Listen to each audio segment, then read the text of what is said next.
Audio Jungle.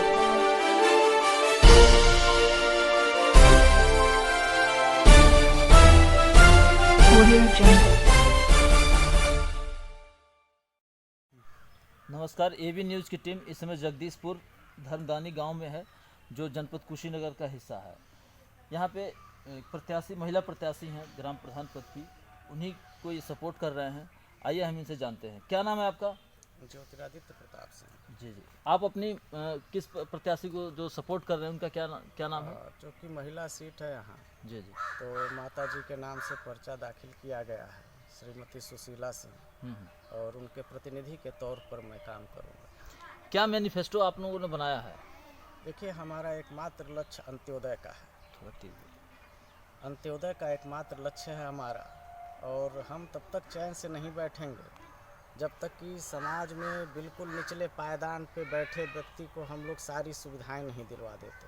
मतलब जो भी जमीनी स्तर की सुविधाएं हैं वो आपको मुहैया कराना उद्देश्य है। आप मीडिया से जुड़े लोग हैं, ग्राम सभा का आपने भ्रमण भी किया होगा, और किस स्तर का काम यहाँ हुआ है। काफ़ी शिकायतें सुनने को मिली हैं। बिल्कुल सुनने को मिलेंगी। आपने स्वयं देखा होगा कि ज़मीनी स्तर पर क्या काम हुआ है, और इस समय जब सरकार के द्वारा भरपूर धनराशि उपलब्ध कराई जा रही है, ऐसे में विकास कार्य न होना कहीं न कहीं शंका पैदा करता है, पूर्व प्रधानों के क्षमता पे प्रश्न चिन्ह उठाता है। और बड़े दुर्भाग्य की बात है कि पिछले 15 सालों से हमारे यहाँ शिक्षक प्रधान रहे हैं, पढ़े लिखे रहे हैं, अच्छे व्यक्तित्व के स्वामी भी हैं, लेकिन जब बात विकास कार्यों की आती है तो संतुष्टि नहीं मिलती है। एक समस्या हमारे यहाँ राशन वितरण को लेकर भी आती है,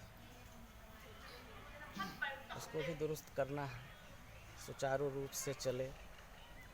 कम से कम जो अनाज गरीबों के लिए मिल रहा है वो सही रूप से उन तक पहुँचे, क्योंकि बहुत से परिवार ऐसे हैं जो आज भी सरकारी राशन पर ही निर्भर करते हैं। तो ऐसे परिवार हाँ आपके टारगेट पे हैं। बिल्कुल बिल्कुल, हमारे लक्ष्य में ऐसे परिवार हैं जिनको राशन मिले।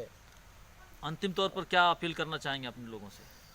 मैं पूरे ग्राम सभा से यही अपील करना चाहता हूँ कि बड़ा ही ये लोकतंत्र का पावन पर्व है, और जो भी सरकार हमको सुविधाएं दे रही है, पंडित दीनदयाल उपाध्याय ने अंत्योदय का नारा दिया था, और मैं बड़ा स्पष्ट रूप से कहना चाहूँगा कि माननीय प्रधानमंत्री जी हों या माननीय मुख्यमंत्री जी हों, ये अंत्योदय का नारा तब तक नहीं सफल होगा जब तक ग्राम प्रधान क्षमतावान नहीं होगा। हम लोग लोकतंत्र के निचले पायदान पे सबसे मजबूत राजनीतिक कड़ी होते हैं, लेकिन सरकार उतना ध्यान ग्राम प्रधानों पे भी नहीं देती है। हम लोग जिस स्तर पे ग्राम सभा के लिए काम करते हैं, सारे ग्राम प्रधान, कोई सुविधा नहीं है ग्राम प्रधानों के लिए। सब कुछ न्यौछावर करके हम लोग ग्राम सभा की भलाई के लिए आगे बढ़ते हैं। एक अपील सरकार से भी मेरी रहेगी कि कम से कम जो ग्राम प्रधान हो रहे हैं उनके ऊपर भी ध्यान दिया जाए। और सबसे बड़ा लक्ष्य यही है, मैंने आपको बताया कि केंद्र सरकार हो, राज्य सरकार हो, जब तक ग्राम प्रधान शिक्षित नहीं होगा, ग्राम प्रधान क्षमतावान नहीं होगा, सारी योजनाएं धरी की धरी रह जाएंगी, और उसका प्रमाण आपको जगदीशपुर धर्मदानी में दिख रहा होगा। ये रहे हमारे साथ प्रधान पद प्रत्याशी के प्रतिनिधि, जिन्होंने बहुत ही अच्छी बातें कही हैं कि तब तक हम लोकतंत्र को मजबूत नहीं कर सकते हैं जब तक निचले पायदान पर, जहां से राजनीति शुरू होती है, ग्राम प्रधान शिक्षित न हो। मैं चैनल के माध्यम से चाहूँगा कि सरकार इन मुद्दों को समझे और उसे लागू करे, ताकि वास्तविक रूप में लोकतंत्र को स्थापित किया जा सके। धन्यवाद।